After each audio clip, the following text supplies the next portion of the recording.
Welcome to INOvators, a series where we sit down with thought leaders in the healthcare technology space to talk about news and trends impacting the industry today. My name is Justine Giancola. I'm on the corporate communications team here at Inovalon, and joining me is Tamara Burrell, the Senior Vice President of Customer Operations here at Inovalon. And today we have a special episode of INOvators focused on Customer Service Week. Thanks for being here today, Tamara. Thank you so much for having me. All right, let's start off with kind of a softball question before we get into our discussion. Tell me what customer service means to you. Sure. Sometimes customer service can mean a verb or a part of an organization but for me, it really means a culture, the way that we work. It's not just a department. It's not just the way that we serve our customers, but it's our attitude, and it's pervasive across the entire company. So anyone in an organization can have a culture of customer service. I love that. And, looking at service, when it comes to a service, I think we can all agree that not all experiences are created equal. So the theme of this year's Customer Service Week is above and beyond. What does going above and beyond look like to you? Yeah. So I truly believe in anticipatory service. So what that means is not just kind of delivering on what's expected of you, but actually going above and beyond. So when you know your customers are going through a certain situation, really thinking about kind of what their needs are beyond just their ask, and figuring out how you could go above and beyond to really support them and their needs. And you have been successfully leading customer success service teams over the course of your career. How would you say that customer service has evolved in that time? Yeah, so I've been in this business for over 25 years. And what I've seen evolve over time is really customer service used to be a single entity within an organization. Most of the time, it's really centered around customer support or call centers. And over time, really, customer service has evolved to take on specialized skills and roles. So those that are in implementation or professional services usually live within a customer service organization. And then a new function called customer service management or customer success management has evolved as well, where it's a function that allows customers to be successful, or people to support our customers to be successful after they're implemented, just to make sure that they get the value out of the products and services that they have purchased from the organization. So it's no longer a single function. And as I mentioned when I first started, it is also something that you'll see metrics across an organization, whether you're within product or engineering or even sales, having kind of a customer service metric that you're all rallied around. All right, so with that evolution and growth, we know that there are challenges to be expected. Are there any kind of big challenges that you have seen in your customer success experience? And with those challenges, what have you done to overcome them? Yeah, sure. So we all live in a world where everyone needs to do more with less. And certainly our customers are facing that challenge. And in healthcare, spending is scrutinized very heavily. So my challenge and the challenge that we face as a provider to our customers is to make sure that they're receiving value out of the products and services that they're purchasing, and making sure that they understand the value they're getting out of the products and services that they purchase. So it's pretty easy for customers to, in a SaaS software world, it's pretty easy for customers to look at alternatives. And so we want to make sure that we're the partner of choice for our customers. And the way that we have to do that is to make sure that they really understand kind of the value they're getting out of it, and that they feel comfortable and that they have the right service and support from their partner, like Inovalon. Yeah, absolutely. And, talking about Inovalon, we're in the healthcare tech space, and technology has become a big part of customer service as well. So we know that AI, machine learning, that is a hot topic in the industry right now. Are you seeing AI, ML reach the customer service arena, and what is that looking like? Yes. So AI ML chatbots and the use of AI ML in kind of the customer support arena has been around a while. So avatars, being able to answer simple questions, we all engage with them probably on a daily basis whenever we're trying to reach um, various kind of services that we use. But where it's really transcending is around the ability to actually look at data that we see that our customers are providing to us. And so, an example of that would be like product utilization. Are the customers actually using the product? We can use AI ML to actually pull that data out and look at the utilization metrics. Also, looking at just general engagement with our organization. Are they attending our various webinars? Are they showing interest in kind of the outputs and the emails that we're sending? And then ultimately, that data can be kind of summarized and used to understand the overall health of a customer. So, taking all these data points, aggregating them, and understanding kind of the overall health of the customer is where I'm seeing AI and ML really come into play these days. Yeah, so really leveraging that data. That's great. And kind of switching gears, we have talked customer service. That's the theme of this week, or that's the week that we're talking about is around customer service. But I'd love to go beyond that word service and talk about the customer experience overall. So, what are the hallmarks of a positive customer experience, and why should organizations like ours be making that a priority? So customers go through a journey when they're engaging specifically with a software vendor. So when a customer engages with Inovalon, they are here, they have a need, and they first are engaging with our sales organization, most likely. And then they have kind of a overall experience from that. And I like to kind of talk about things, talk about moments that matter. And so as they're going through that sales journey, when they are then transitioning from our sales organization to our onboarding or professional services organizations, um, that is a moment that matters. What is their overall experience? Was it a seamless transition? Did the implementation team understand what the customer wanted from the products or services that they're purchasing? And so that is a big pivotal moment. And similarly, when a customer is done implementation and they're moving to the ongoing operations and support, that's another moment that matters where we have an opportunity to really not just move through the process, but enhance the customer experience, making sure that they understand how to utilize the software that they just purchased, how to make sure that they feel very comfortable with kind of what they purchased and that they know how to operate the system. And so, if we do a good job through those various moments that matter, that then creates an overall good customer experience.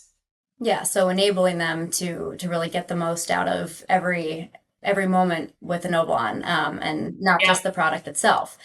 And then this kind of goes into, we know at Inovalon we are empowering our customers to change healthcare for the better. So, do you have any examples that kind of stand out where prioritizing that customer experience actually directly impacted these outcomes that we talk about all the time? Yeah.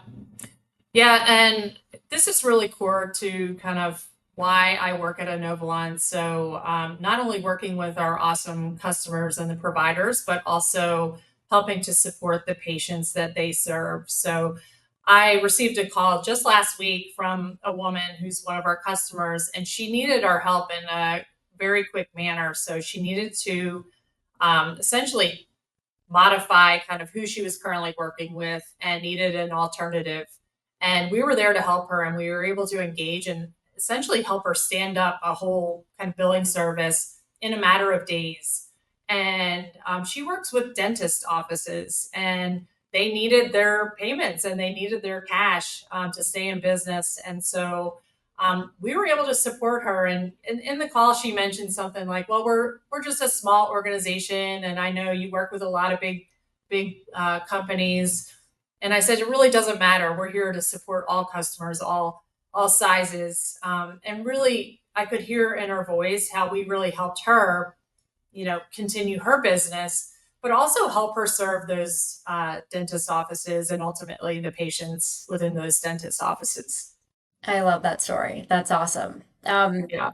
And that's kind of where leading into my next question here, the customer experience, because it's things like that, anecdotal, thank you so much. Like I feel that I'm being prioritized. And a lot of times tracking and measuring that is can be challenging. So are there any practices that you have found that maybe our audience could take away from that have been successful in measuring that experience piece? Yes, absolutely. I feel like any good customer service organization has multiple ways that they're gathering customer feedback, whether it's through kind of an anecdotal conversation, making sure that you're asking the customer, how is your overall experience, to more formalized methods that are through surveys. So um, I believe that there should be kind of a multi-pronged approach to surveys. So having a net promoter score survey sent out to all customers, making sure that we're understanding whether or not they would recommend us. But also, if they are someone that would recommend us, would they advocate for us and be a reference? So just asking those questions, capturing that information, and making sure you're following up. It is very important once you get the feedback that you do something about it. So no matter what type of score you get, you need to go back and you need to thank the customer for providing that feedback, but also, talking about what to do with that feedback, whether it is to be an advocate or potentially help them figure out an issue that they're having within the relationship.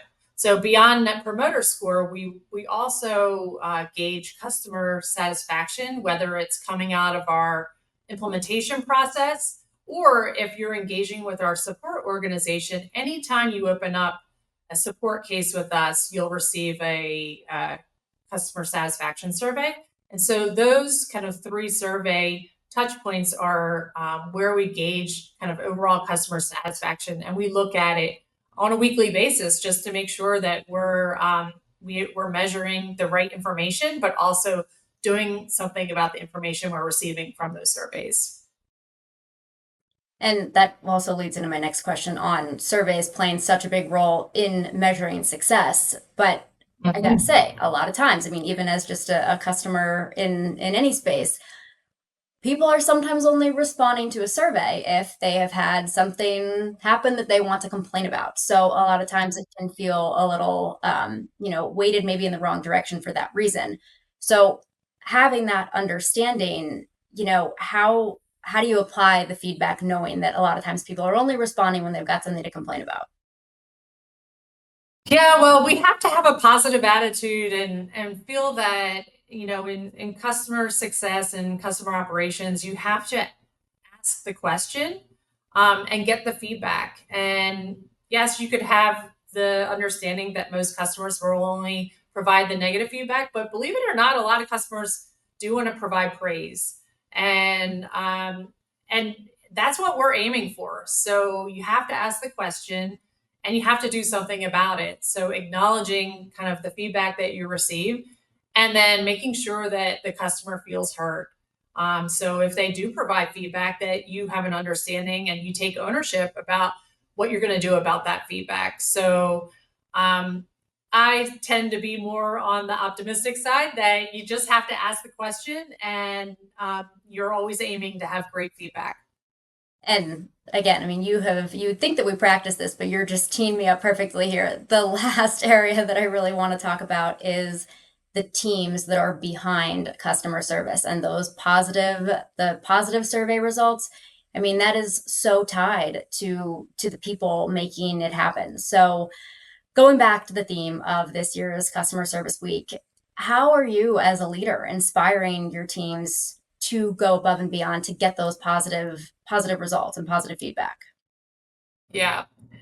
So I would say if you're in customer service, you innately have a desire to support your customers. So that's already there. That's kind of ground zero, I guess, if you're in a job here in this type of function. But to motivate teams, they have to understand what good looks like. So really setting the bar of what a good customer satisfaction score is or a good net promoter score. But I also like to take it to the next level and make sure that people understand the impact they're having on our customers and ultimately the patients. So that, like that example I just mentioned around the dentist office, like the fact that those dentist office could get paid and continue to operate meant that patients were able to get served. And really tying, the work that they're doing, whether they're picking up the phone and answering a support call or they're helping a customer through an implementation process. Ultimately, at the end of the day, it's really the patient winning from the process. And so, really tying back kind of what they do on a day in and day out basis and how it impacts the overall patient experience and our customer experience. And kind of on the other side of that, when they do get maybe a less than desirable encounter, I mean, these people are on the front lines and they're dealing with every possible scenario. What advice would you give them when they're trying to kind of come back from those encounters?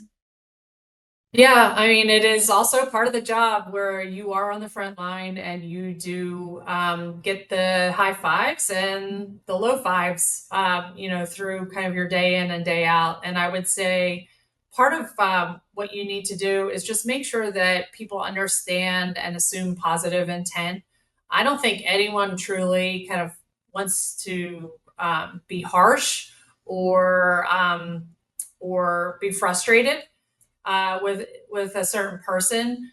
I think at the end of the day, everyone has a motivation beyond what they're, in the situation they're in. So, for example, if someone calls up and they're upset about something, it's really trying to understand beyond kind of, what they're saying to what their core need is and trying to solve that. And ultimately, if you can do that, then you're going to help them with their frustration and help kind of calm the situation.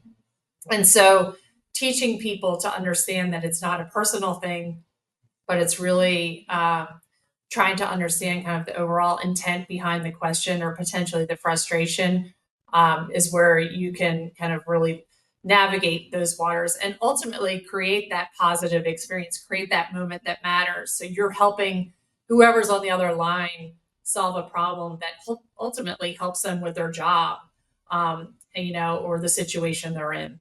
Yeah, absolutely. Well, Tamara, you have shared a ton of great insight today, but before we wrap up, this is a little less customer service focused, but having a successful female leader like yourself, I would love to know what is one piece of advice that you have either given or maybe received that's had the biggest impact on your career leading customer success teams?